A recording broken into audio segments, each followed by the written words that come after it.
Hi, everyone. Good evening. My name is Maureen Wilson. It is April the 7th, 2022. Welcome to the first um, public meeting virtually still that we're having on Hamilton Light Rail Transit. It is a great pleasure to be here tonight to talk about a project which I believe has tremendous promise for this city. There will be some bumps, as there is in any construction or reconstruction project. But I know that working together and putting our shoulder to the wheel and talking and engaging in goodwill, we will make the best of it because Hamilton is worth our best efforts. I'd like to begin the evening with a land acknowledgement. The city of Hamilton is situated upon the traditional territories of the Erie, Neutral, Huron-Wendat, Haudenosaunee, and Mississaugas. This land is covered by the Dish with One Spoon Wampum Belt Covenant, which was an agreement between the Haudenosaunee and the Anishinaabeg to share and care for the resources around the Great Lakes. We further acknowledge that this land is covered by Between the Lakes Purchase 1792 between the Crown and the Mississaugas of the Credit First Nation. Today, the city of Hamilton is home to many Indigenous peoples from across Turtle Island, and we recognize that we must do more to learn about the rich history of this land so that we can better understand our roles as residents, neighbors, partners, and caretakers. I am going to make one introduction in a moment, and we're going to talk about how the evening is going to unfold and what this screen in front of you involves. But before we do that, I would just like to offer a few opening remarks. As I stated at the beginning, I'm very pleased to be here, and I'm so pleased that you would join us. Um, we'd like to set the tone for this historic project tonight and an opportunity to meet when necessary and when the issues are such that we need to have conversations. We need to hear from you, and we hope to give you as much information as is available at the time.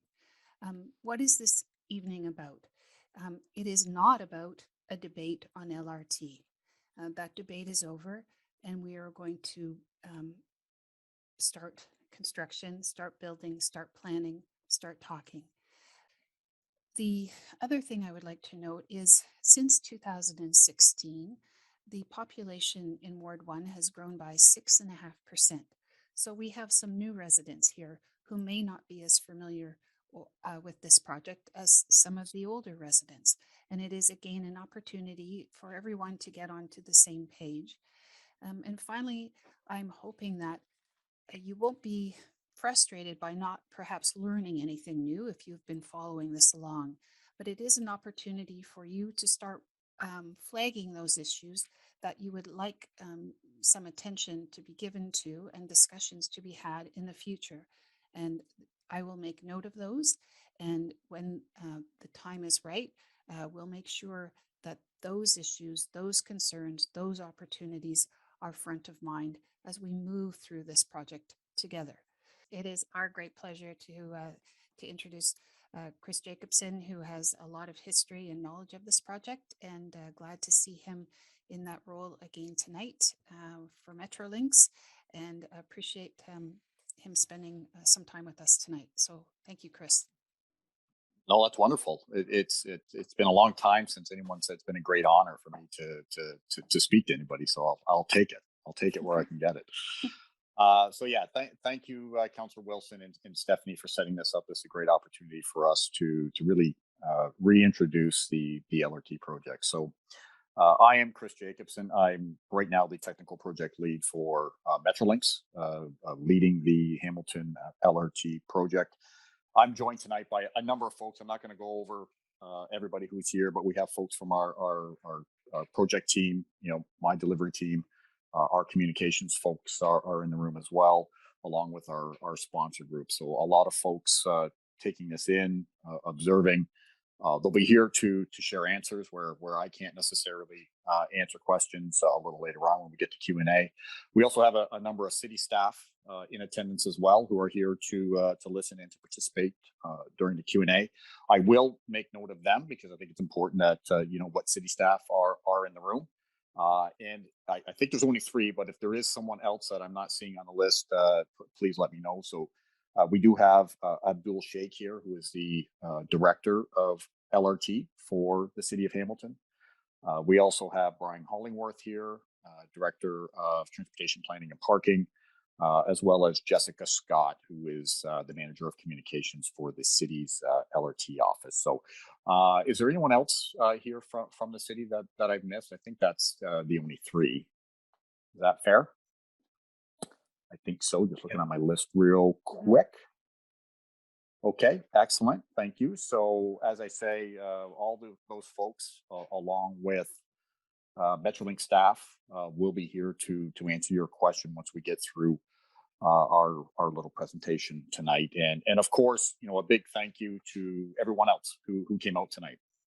Engagement is a huge piece of this project. Any type of significant infrastructure project like this, city building project like we're undertaking here with the introduction of an LRT system to Hamilton requires public support, public engagement. The more you're informed, the easier it is for us to actually implement this incredibly difficult and tricky project. So I thank you. I'm sure the councillors thank you. Everyone else thanks you for taking the time tonight to come out. So I'm going to go over a couple of things in a fairly quick presentation. I don't want to take too long with the presentation. It's really a reintroduction of the project, as the councillor has said in her opening remarks. So we're going to walk through the alignment, talk about where we left the project off prior to the pause. A hint on that, it really hasn't changed a whole lot. It really is looking very similar to where it was back in 2019. We're going to talk about the benefits of the project, very high level. I'll tell you about our schedule and how to contact us, and then we'll really get into the Q&A, because rather than me talking at you for 45 minutes, I'd rather just give you a high level summary of where we're at, and then open the floor up to discussion, because I think we're going to have a better time if we're actually talking about the topics that you want to hear about. This is just an overview of the alignment for the project, and it's exactly the same as where we left off prior to the pause in 2019. So a 14-kilometer corridor, up to 17 stops, extending from McMaster University in the west to Eastgate Square in the east, utilizing portions of Main Street West, King Street West, Main Street, or King Street East, Main Street East, and Queenston Road. The OMSF is still in the same area around McMaster Innovation Park. So for those of you in that area, obviously of interest to Ward 1 residents, the OMSF is still planned for the area on Fridge Street, just behind McMaster Innovation Park. We're also going to do the Fridge Street extension, so extending Fridge Street from Longwood Road over to Chatham Street to service the OMSF, but this can provide a nice connection for that neighborhood as well. Also in Ward 1 is the proposed parking garage and go bus terminal at the McMaster stop. So where you can see on that map right there where the McMaster terminal is, will have a integrated parking garage and go bus terminal at that location. And just for reference, for the stops that are actually in Ward 1, we have a stop at Queen, we have a stop at Dunder, a stop at Longwood, and a stop at McMaster. The stops in general throughout the entire corridor mimic the existing B line that exists today. I believe we actually have one or two extra stops in what the B line has today. But in Ward 1, nothing has changed. So Queen, Dundurn, Longwood, and McMaster are still the stops that exist in Ward 1. Obviously, this is an important transportation corridor, an integrated system with the existing HSR bus system, connections to West Harbor Go, connections to Hamilton Go, so Go bus connections, Go train connections, as well as connections to bike share. So this is all part of an overall integrated transportation system. It's not just about one line or one route through the city. It's about how do we connect all of the different transportation components of this vast network. So Next slide. And this is just a refresher on the cross sections of what it's going to look like. So this, what you're seeing right here, is the general arrangement of the LRT, the guideway. So the guideway is the area in which the trains run. So that area down the middle of the road with the two trains sitting on top of it is what we refer to as the guideway. So if I say guideway, that's what I'm talking about. I'm talking about the area where the trains actually run.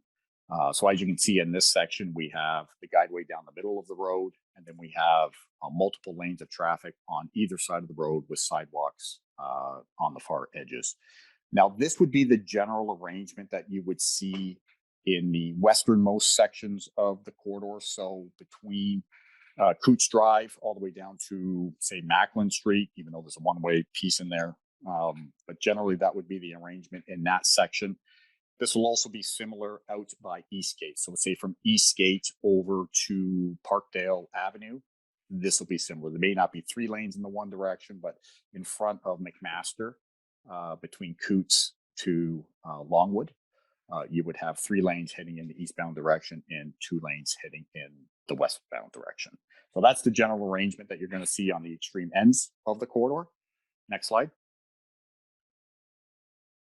And then within the constrained area, what we call the constrained area, which really exists between Parkdale Avenue all the way up to Dunder Street, is really going to look like this. 1 lane in each direction with the guideway running down the middle of the road. So a real significant change, especially in that area between the Delta and Dundurn, where we have the one-way street system. That will be converted to a 2-way street system, reducing from 4 lanes in the westbound direction down to 1 lane in each direction with the LRT guideway running down the middle. And this isn't new. The alignments that I showed earlier in this one here are taken from the 2017 environmental project report, which was completed through the city and through Metrolinx. So that was the environmental assessment, which gave us the approvals to move forward with this. These cross sections are actually in that environmental project report. So nothing has really changed. We're still continuing with the same plan. Next slide.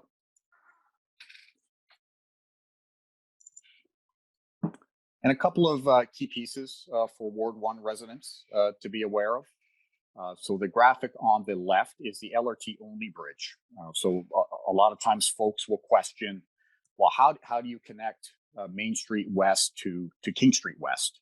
How does that transition? How does that transition get made given where the 403 sits? So we are actually constructing a LRT only bridge, which is going to span across Highway 403 and is going to connect Main Street West to King Street West. And it's going to cut through just the top edge or the northern edge of Cathedral Park there. So where we have a storm water overflow tank in that area, plus the park sits on top of it.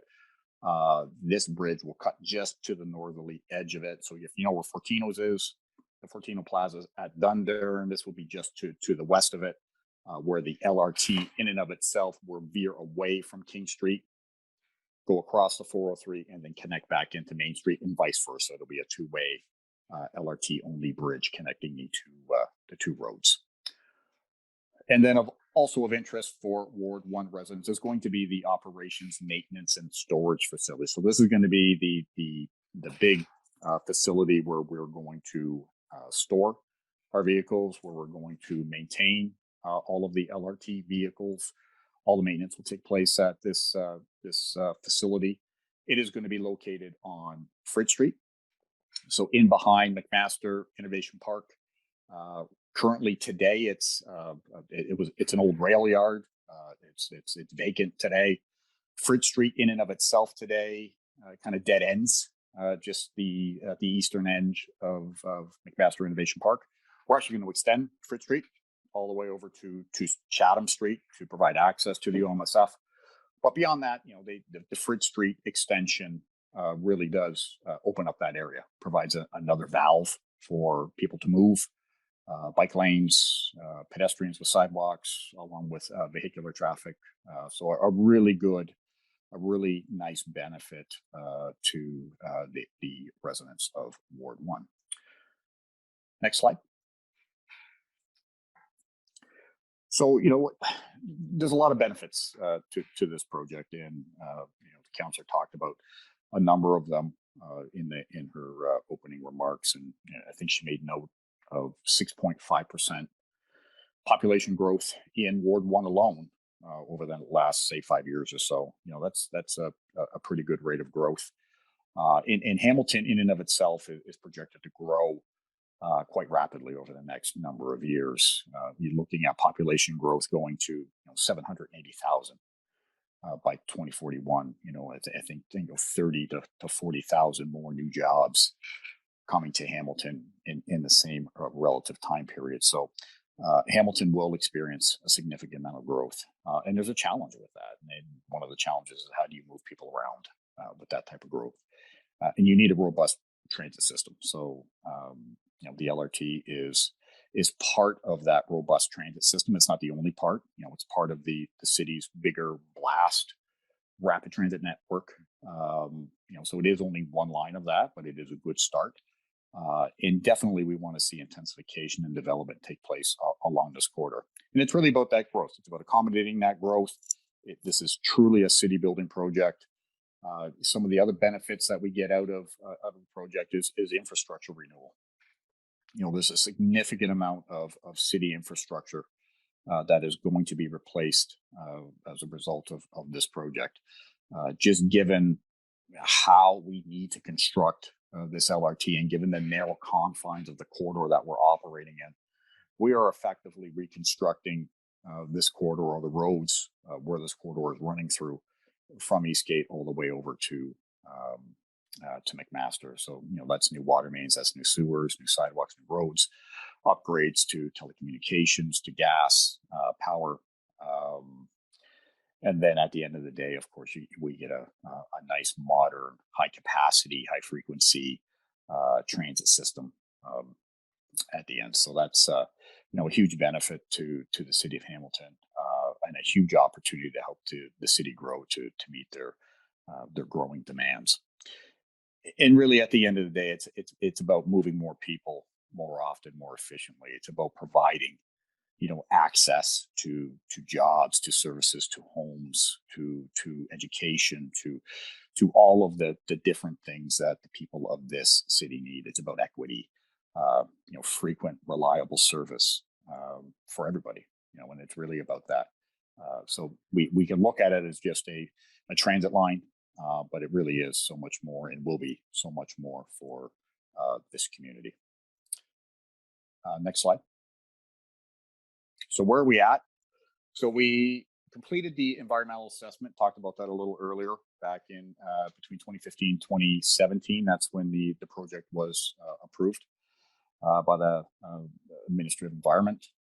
The project was, what we're saying, is paused back in December of 2019. May of 21, there was a provincial and federal funding announcement to re-engage the project. And that's a significant event. This is a really great opportunity where both the provincial government and the federal government have stepped up.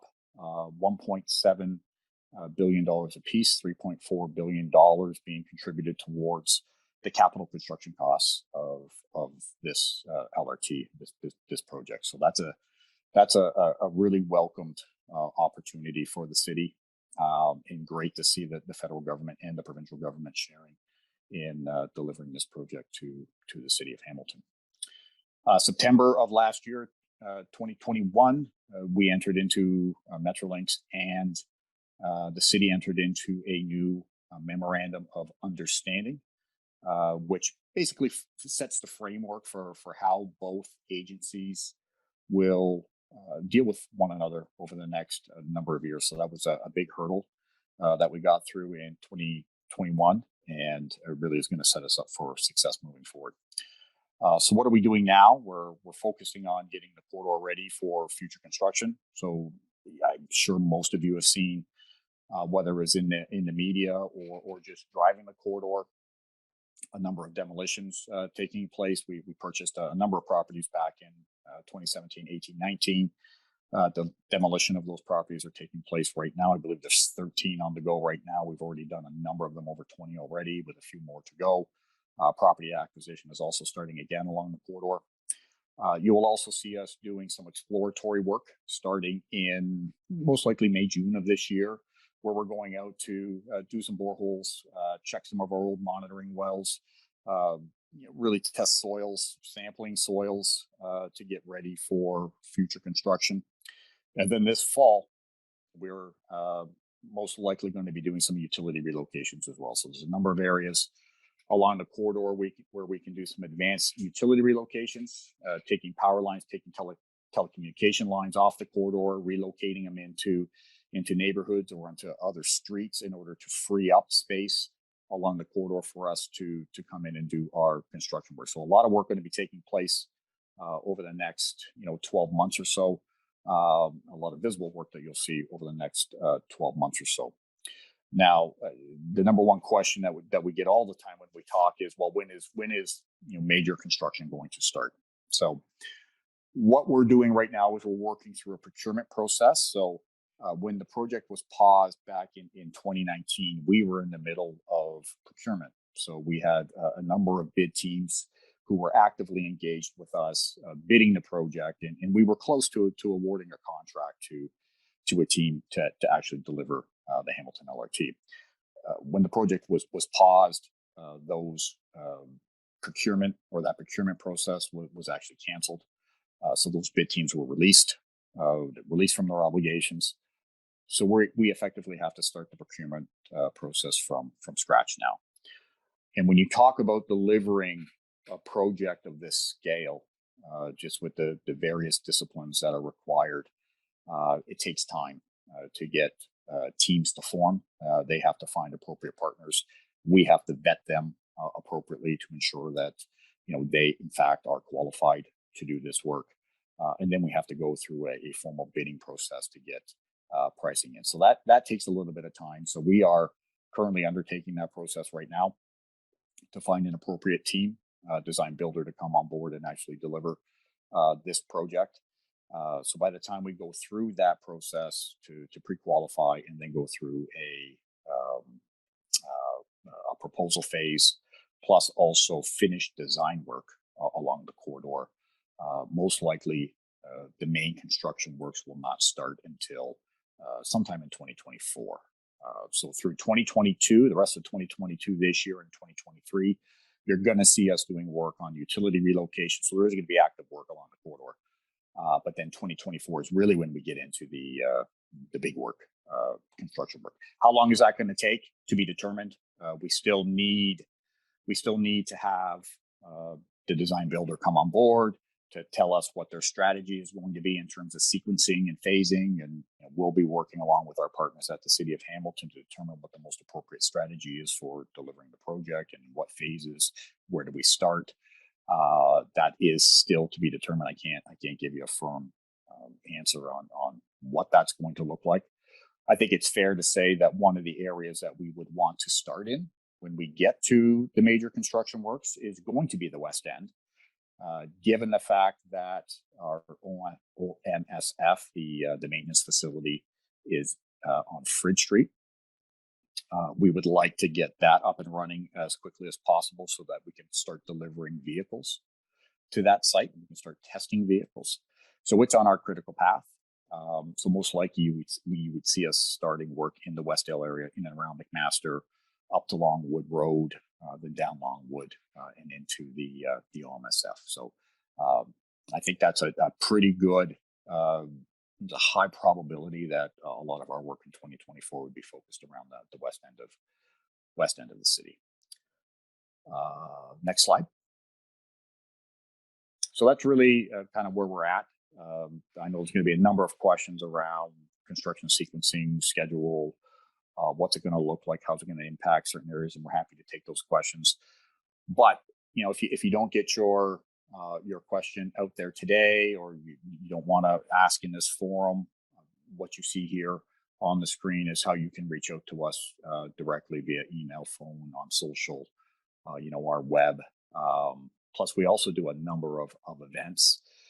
With the pandemic, we've been a little stifled in our opportunities to get out to have face-to-face, one-on-one type conversations.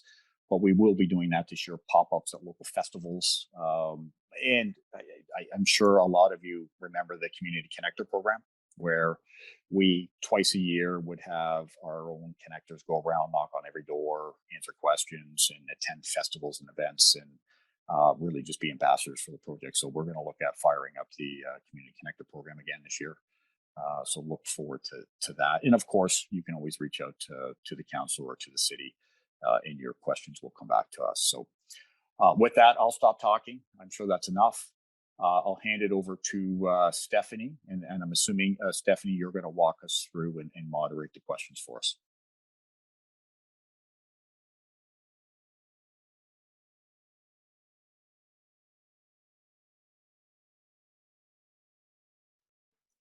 There's a long way between some stops, such as Longwood to McMaster, meaning even people along the route may not use it. This also means the Westdale Village and further north are too far away to access LRT within a reasonable walk.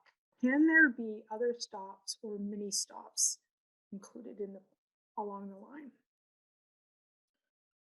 Yeah, that's a question that we get quite regularly, especially in in the West End, because the stop spacing is a little greater than in some of the other areas of the city. I think it's important to note that just because the LRT exists in a corridor doesn't mean that there wouldn't be some other type of service that may also supplement the LRT service as well. So similar to what we see with the B line service today, where you have that express service from major stop to major stop, supplemented by maybe some localized routing, localized service on that route as well. So I can't say that it would exist in this section just yet, but we'll be working with our partners at HSR, Transportation Planning, Brian, Abdul, and everyone at the City of Hamilton to ensure that coverage is maintained for all transit users. Because to your point, if it's just one line and it's not integrated with other services to accommodate the needs of the users, then we really haven't done our job. So this is one piece of a broader transit network, and we'll be working with our partners at the city to make sure that we do have good coverage. Naomi is asking, are there plans to add safe cycling infrastructure and protected intersections along the corridor? This may be for you. This may be for our director, Brian. Yeah, maybe I'll take it quick, and then maybe I'll turn it over to Brian if Brian wants to offer something. I'll say from a design perspective, when we get into the design of the LRT corridor in and of itself, we do, as the councillor noted in her opening comments, put a high value on vulnerable users. Ultimately, all transit users start as pedestrians. Almost everyone starts as a pedestrian somewhere along the line. So, safety integration with pedestrians and with cyclists is going to be key for the success of this project. Where there's opportunities and where required, then for sure, absolutely, we will integrate where necessary. Now, is there a holistic overall plan for that just yet? I think we need to work with our partners to understand what that is, but we're open and willing to discuss those areas. Brian, I don't know if you want to offer up anything further on that. Yeah, very, very briefly. It depends on the section of the corridor. Quite honestly, some parts of the corridor are very narrow, and by the time you put in LRT, there's not a whole lot of space left for pedestrians, let alone one or two lanes, one lane of traffic in each direction. But having said that, a lot has changed in terms of the city's views on cycling and cycling design and opportunities in the last 5 years since the EA was done. We've seen the success of things like protected infrastructure on Hunter Street, nice barriers to protect cyclists on York Boulevard and Cannon Street. And, we're sort of adopting that philosophy that our cycling network should be like a subway system where it has to connect and there shouldn't be any gaps. So we're taking another look at this and seeing if there's opportunities to enhance cycling infrastructure, because it's critically important to the success of the LRT. How will LRT trains be able to maintain traction on hills like the one on Main Street West leading up from the new 403 overpass towards Longwood? Yeah, that's that's something that we take into consideration when we do our design. There is a maximum grade that LRVs can travel. So through our preliminary work, all through 2017, 2018, 2019, and even today, there is not a grade that we've identified that will be a challenge for the LRVs. It is something that we do take into consideration, but we haven't come across a grade just yet that we believe anyway will pose a challenge to these vehicles. How is the main line linked to the storage and maintenance yard? So currently, the plan is to have what we call a run-in track. So it's a track that feeds the main line that will extend down Longwood Road across Longwood Road Bridge, and then meander its way over to Frid Street. The original plan was to go down Frid via Longwood. We're still looking at how best to get back to the OMSF right now, but the intent is Longwood would be the primary route that we would go down. From Linux, will Metrolinx Hamilton LRT representative have a physical office?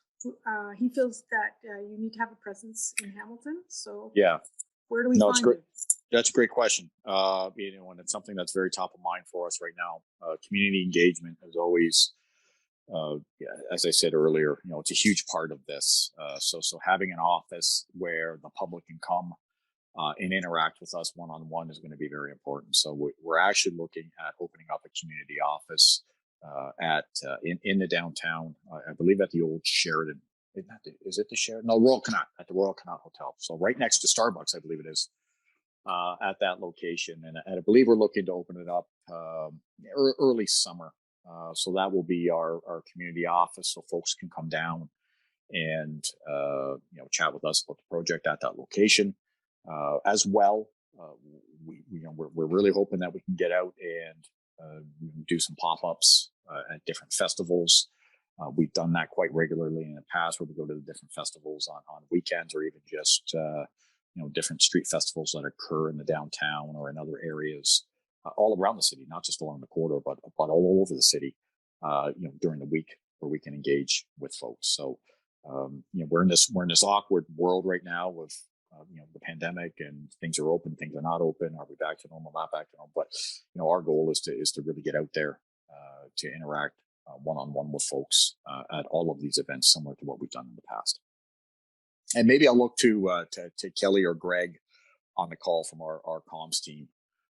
Is there anything else that you folks want to add to that? It's really your area, not necessarily mine. So yeah, we're going to have a community office, a presence on the corridor, lease to be signed later this year. The community connector program Chris mentioned earlier was established a few years ago, and will be interacting with all the businesses and property owners on the corridor as well. There's about 1,400 properties all along the corridor. Social media is going to be huge. Our account is up on the screen now, so we'll be working on that. We're going to be going to as many events and festivals and pop-ups. I'm talking about things like farmers markets and libraries. If there's neighborhood events that you have in your community that you'd like to invite us to, please email us or call us and let us know about those. We'd love to come to those and have a presence and talk to neighborhood groups or smaller stakeholder groups and things like that. So yes, going to be doing a lot more of that over the next several months. So please feel free to reach out if you have suggestions for us to consider. We'd be happy to go. No, I was just going to say that it's so key. We can only make this project, as good as the feedback that we get from the public. I always say this when I talk to different resident groups, different public groups.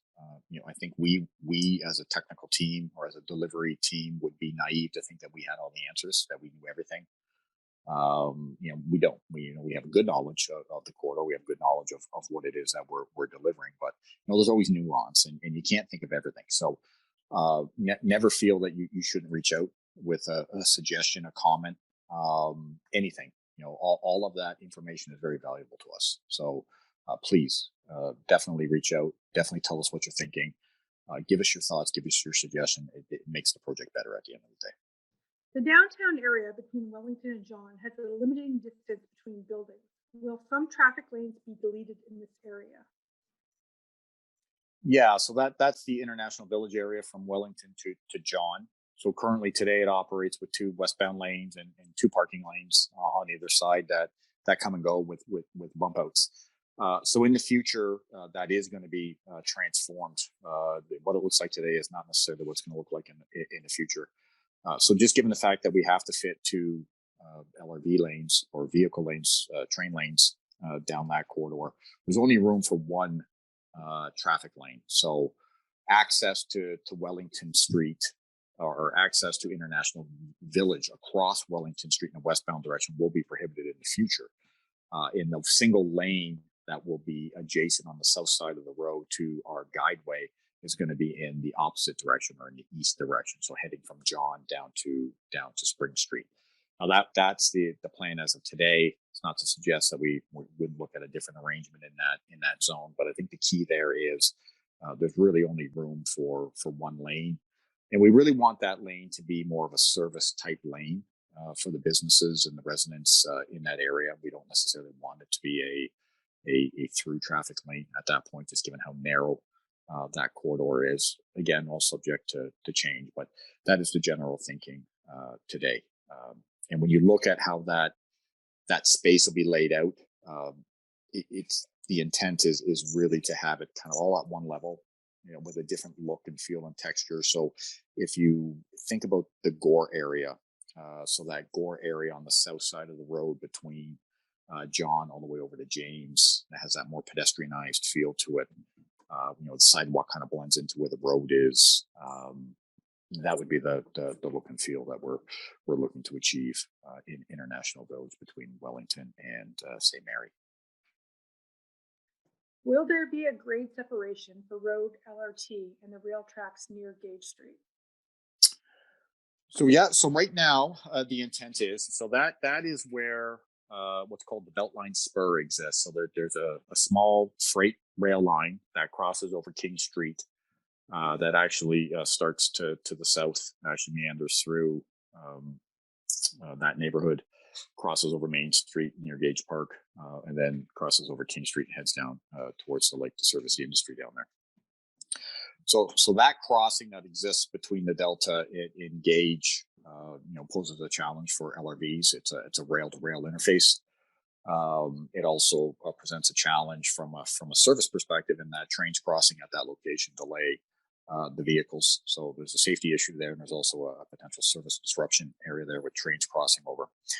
So the intent right now is actually to go under. So we proposed this in the past, and it's still on our plans right now, is to actually have the LRT go underneath the freight rail and then pop up towards Gage Avenue. So it would be level crossing over Gage, and then just past Gage, it would drop down and pop back up. Can't remember the name of the side street off the top of my head right now, but there would be an underpass at that location. Dunder and Main and Dunder and King are recognized as 2 of the most horrendous intersections in Ward 1. How will they be improved with the implementation of LRT through these areas, or is it considered separate? Now, Maureen, I'm going to ask you to speak to what's happening in that area to start with. Thanks, Steph. I can drone on a bit, but I think this question is fundamental for a whole bunch of different reasons. So I would like to spend a few minutes responding to it. Most immediately, yes, those are the 2 most horrific intersections in this city. Every year, the city of Hamilton publishes a collision report, and every year, King and Dundurn and Main and Dundurn are identified as the top offenders for fatalities, for collisions, for injuries, and we have known this for a long time. and the next report, I believe, is out in June. I support LRT and have supported LRT for a long time for many reasons, including the opportunity it presents for this generation to redesign and reimagine this city. This city was reconfigured almost overnight for the express movement of cars in the 1950s, when we had a very busy industrial waterfront and manufacturing sector. And it was successful in the efficient movement of cars. But our economy has changed, but we are, regrettably, we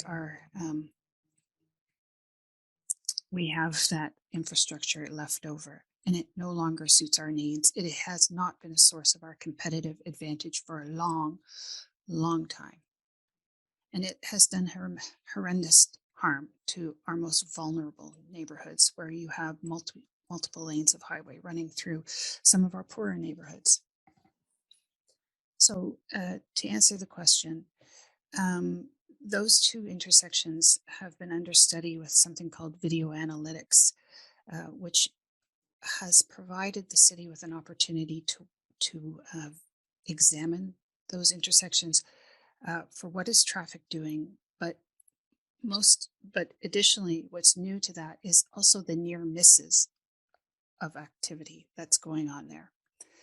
And the city is about to obtain a consultant who will be charged with studying this material and will be charged with a full palette of tell us what we need to do and don't hold back. And often what has been the phrase is we can't do anything because of the MTO off and on ramps east and west. And I guess my response to that is if we continue to say we can't do anything, then we won't do anything. And we'll continue to enable MTO, who is also responsible for the safety and well-being of Ontarians, and Hamiltonians happen to live in Ontario, and we need to bring them to the table and make them part of the solution. It's not going to happen overnight. So that's where I see the promise of LRT. And if I could just leave with you, because I know there's a lot of big readers in Ward 1. I'm also a student of someone by the name of Robert Severo, who is a much retired professor out of California, who is really the icon of transportation planning as it relates to land use. And his point is that, and he's a great scholar on high order transit, but he talks about when we go somewhere, we're not just traveling for the sake of going somewhere. We're going to a place.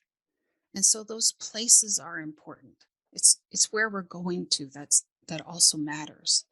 And LRT, we must be attentive to the stops and the ability for people to gather.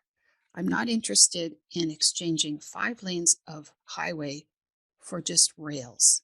It's about creating safer places, better places, and for lacing in active transportation throughout. And I know there will be some challenges, there will be constraints, it will forever be thus, but that is our challenge, and we must rise to it. That is the opportunity. So I know that's a long-winded answer, but I think for me, that is the lens through which I see this. That is the platform for which I will be advocating for. And throughout, I will always be respectful of different opinions, including yours in Ward 1.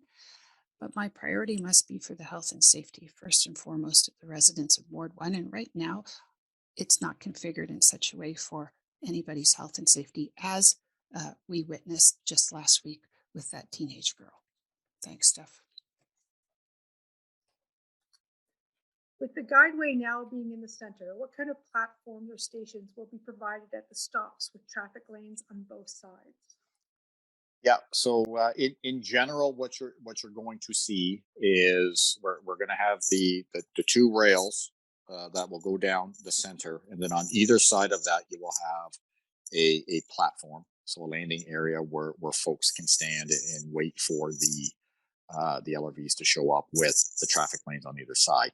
Now, those platforms in and of themselves will be protected with traffic barriers, and you will access them via crosswalks from the side of the road where the sidewalks are to the middle to walk up onto the platforms and then get onto the LRV. So you're not going to be standing in the middle of the road on a small ledge or like a sidewalk style platform. It will be an elevated platform with a traffic barrier, glass protection so that spray from vehicles going by won't hit you. You will be in your own little area adjacent to where the rail is, but that's generally how those platforms will be set up. When can building owners expect to be contacted if they didn't finish expropriation before the project was canceled? How will they be contacted? Yeah, it's a good question. Currently, right now, what we're doing is we're staffing up our office. So getting all of the required resources in place with our property acquisition team to get them ready to start that process again. And we're currently looking at the corridor as well to confirm our needs. So still in progress. In terms of contact, I'm hoping within the next few months we'll be out, knocking on doors and chatting with folks. But what I would say is, if you have an interest, or if you want to reach out to us and ask us about your property, then feel free to do so. We're happy to have those conversations one-on-one with anybody who has an interest in the project.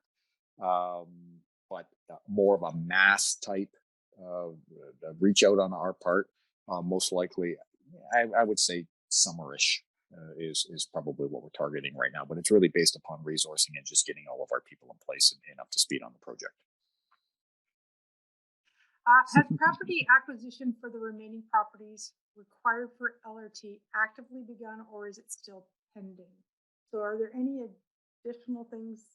I mean, this relates to the last question too. But. Yeah, I would say very similar to the last. So we're really just ramping up that office right now, and you will see a bigger push when it comes to property acquisition, starting this summer. And again, any questions that you have about your property, feel free to reach out. Happy to have those discussions. We may not have all the answers right now, but regardless, happy to have the conversation. Will the bridge on Longwood need to be upgraded or a separate bridge constructed? Yeah, to be determined. That's a tricky little area from an engineering perspective. So the question becomes: is it a rehab? Is it a replacement? Is it a separate structure? What does that look like in order to get across the 403 to connect the main line to the OMSF? I don't have a firm answer on that just yet, but it is something that we're giving a lot of attention and a lot of thought to right now, because it is as I say, it's a tricky little area. The LRT only 403 bridge you showed earlier. Is there any pedestrian cycling space on that bridge being considered? Why or why not? So there isn't at this point. So currently, right now, the connection that connects Main Street West to King Street West is an LRT only bridge. It does not have integrated sidewalks or cycling lanes on it. Why not at this point in time is really because it is serving the sole function of getting the LRT from one side to the other. If we were to introduce public elements, it's really a restricted bridge. We don't want folks on it. We get into different design considerations and different needs to ensure safety of folks along that structure. So it wasn't contemplated in the past. It doesn't mean that things can't be considered moving forward, but right now there is no intent to have pedestrian access or cycling access on the bridge itself. Will there be an opportunity to take a bike on the train as part of your commute? Yeah, I think that's something that we're going to have some discussion on. We had a meeting a little earlier this morning with our friends at the city, and we did talk about bikes and how they would be integrated into the LRT service. There's opportunities there for sure. If we take a look at the Waterloo example, you're allowed to take bikes on the LRVs themselves. You as the operator have to maintain control of it. There's no racks or anything like that you can see on a bus. Obviously, that doesn't work well on an LRV. But it's something that we're definitely giving consideration to. We know that that's important. Having that connectivity between different modes. So I don't necessarily have an answer just yet, but it is one that both Metrolinx and the city are going to be thinking about over the next little while to ensure that we do have that integration, because it is important. Will Main Street go to two-way traffic? Yeah, it's a great question, and that's part for me. My the councillor's response is it should be. There should be a reconfiguration of Main. What exactly that looks like, given whatever the design coming forward, but certainly maintaining 5 lanes of one-way highway is not something I would champion. I'm not now, and if it remains so, it would, in my view, not be acceptable. But what it exactly looks like for Maine, I'm not sure. Yeah, and if I may, Brian Hollingworth here, just to add to that, the 2018 transportation master plan that the city did look at options for converting Main Street to two-way configuration. It looked at 3 scenarios, one from Paradise to the Delta, one from Wellington to the Delta, and a third scenario with a shorter configuration. And it evaluated those options, and there was pros and cons. There's challenges around the 403 ramps and their impact on conversion. And I think at that time, it was maybe looked at in somewhat independently of LRT. And there's as Councillor Wilson noted, there's multiple configurations. I've always been a believer that we shouldn't just jump to the two-way as the solution. There may be other opportunities to calm traffic and improve the pedestrian environment while still maintaining 1 lane of traffic. But it's certainly something that is on our radar. There will be some discussion previously about the opportunities for public art in and around LRT stops. What is Metrolinx's role and responsibility in facilitating this, or is it strictly the purview of the city? Is it included in the costs of the project, or would the city need to find additional funding? And can you provide any examples of public art integrated into other Metrolinx projects? That is quite the question. And it's a good question. Public art is valuable, regardless of where it's placed and how it's integrated into the street system. And I would say that we're open to that. I wouldn't necessarily say it's Metrolinx purview, the city's purview. I think it's a combination of all of us getting together and understanding exactly where public art would be best placed in this corridor. We do have some challenges just with space in this corridor to fit in certain types of public art, but it doesn't mean it can't be done. And I think we still need to have those discussions with the city, with the broader community about how that would be implemented. In terms of examples, I don't know, and maybe I'll put Kelly on the spot. Hate to do it, Kelly, but are you aware of maybe some good examples on some other projects where this is done? If not, maybe what we can do is reach out with some examples to the councilor's office and distribute them that way. I just popped on to say I'm not aware of any examples for sure. I'd have to do some research, but I'm happy to look into that. Other cities in Canada, Edmonton as an example, have recently built LRT systems. Has the project team communicated with those project teams? Will Hamilton benefit from lessons learned from unexpected problems or complications in those projects? For instance, you mentioned safety, pedestrian and car traffic integration. So, always learning kind of thing. Are you having those conversations? The short answer to that is absolutely. So we are always in contact with our friends, across, not just across Canada. We're in touch with Edmonton, Calgary, out in Vancouver as well, up in Montreal, plus all the projects that we're undertaking here in Ontario. So we have a good group, good depth of knowledge when it comes to implementing these types of projects here in Canada. But where we reach out and have discussions with folks down in the US as well as over in Europe and Australia. I personally have had a number of discussions over the last number of months with folks in Australia and in the UK.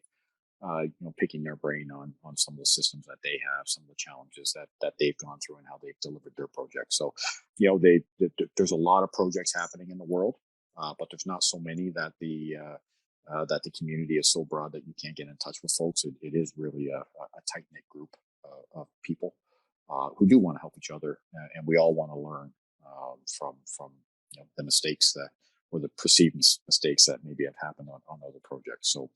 Again, the short answer is absolutely, and it happens all the time. Following up on your comments, can the LRT be integrated with a plan to implement a 15-minute city? Might be a Brian question. I would say that the concept of a 15-minute city is fantastic.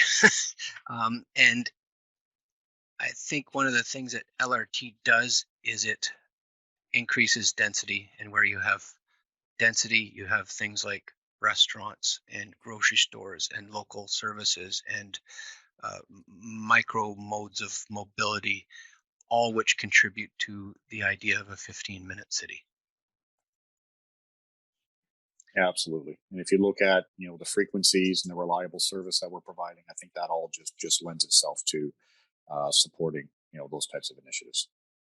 Has the idea of routing the LRT along Main Street been completely ruled out? So that is a common question that we get, why not Main Street? Yeah. I don't want to get into a debate on why Main and not King, because I think we've had that debate many times over the years. I will say that the route, as outlined in the environmental assessment, is the route that we're going for, which is the King Street route. There was a significant amount of work from years past put in by the city of Hamilton through their various planning studies that identified King Street and this route as the preferred route for the LRT. So to answer that question, we are not considering Main Street at this point in time. We are continuing to move forward with the route as approved through the 2017 EA. Are designs for the OMSF to be shared with the public when different designs are prepared by different prospective design build partners? And will there be a place for public input? So I guess the easy answer to that is to be determined. Definitely public engagement around all aspects of the project are going to be important. We've talked about that a few times already today.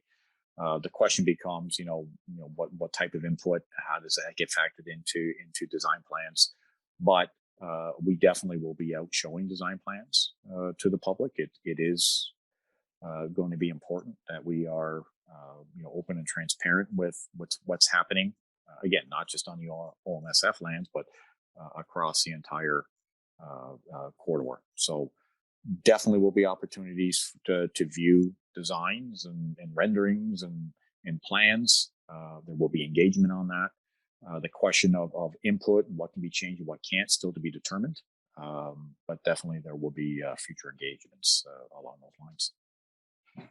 Do you expect this new line will be neutral, beneficial, or detrimental to conditions for pedestrians and local businesses and residents on the same street or nearby? And can you provide an example of another city with climate similar to ours, where this configuration has been implemented with successful results in these regards?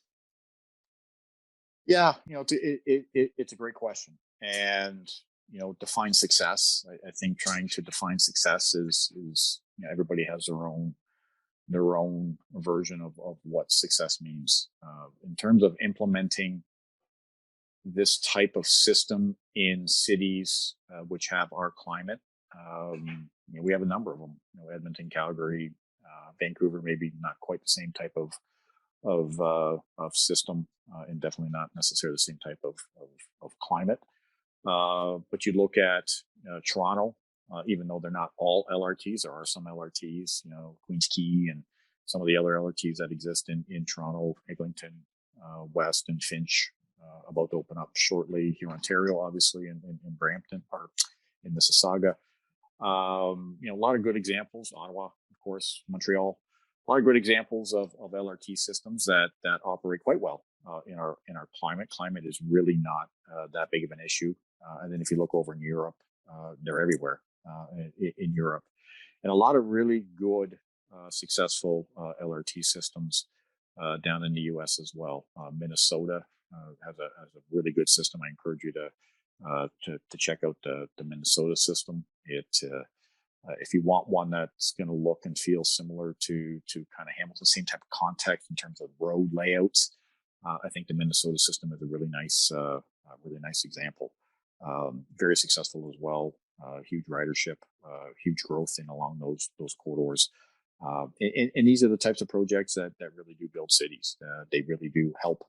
As much as they hurt during construction, I mean, any type of major road reconstruction is always tough on adjacent businesses and property owners, residents. But when it's all said and done, you typically see those properties thrive and those communities thrive where these types of projects are implemented.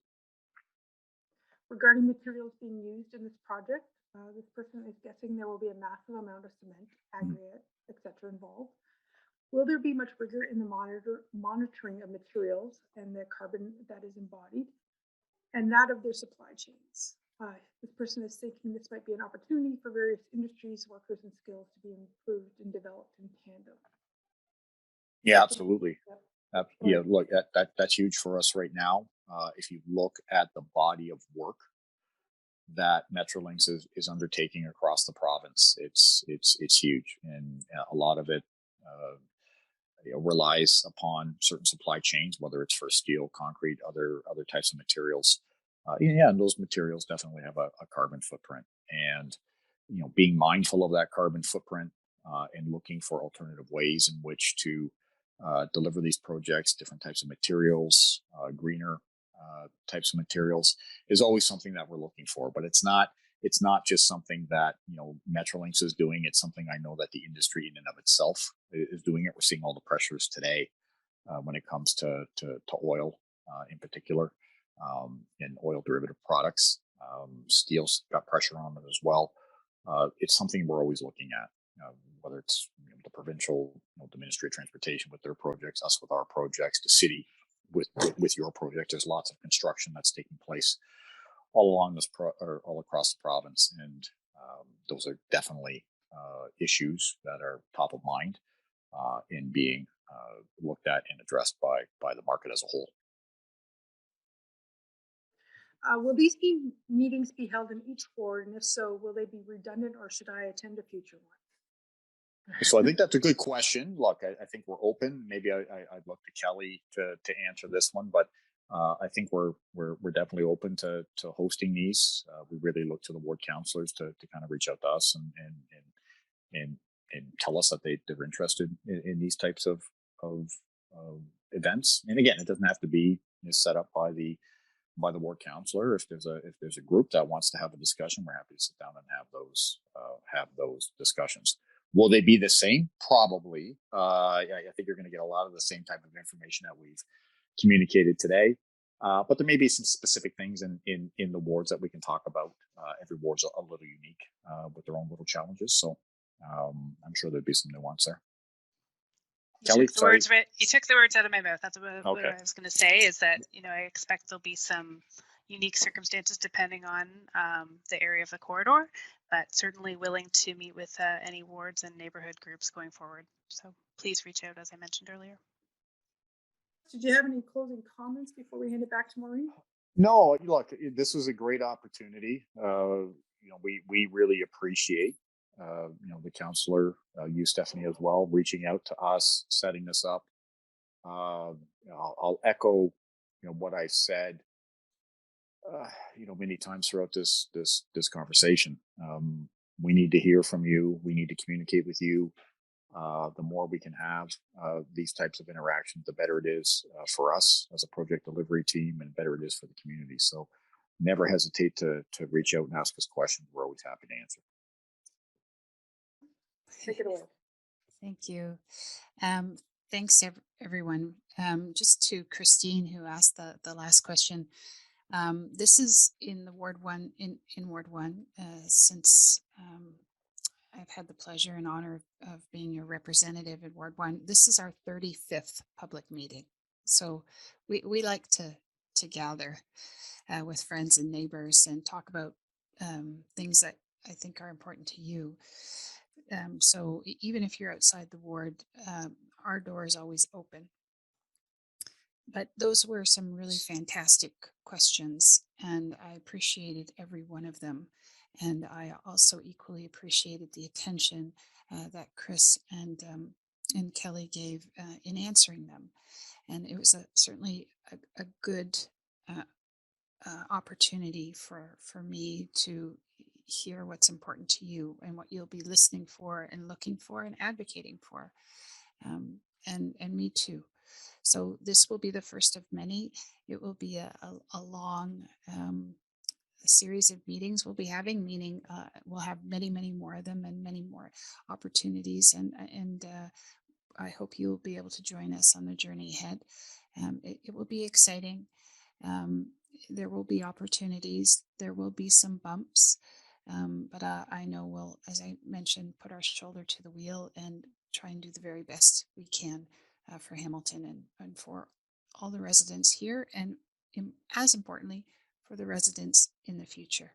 So thank you again for joining us, and thanks to everyone who assisted in this evening, and thanks to Stephanie, and thank you very much to you, very much. Bye for now. Be safe.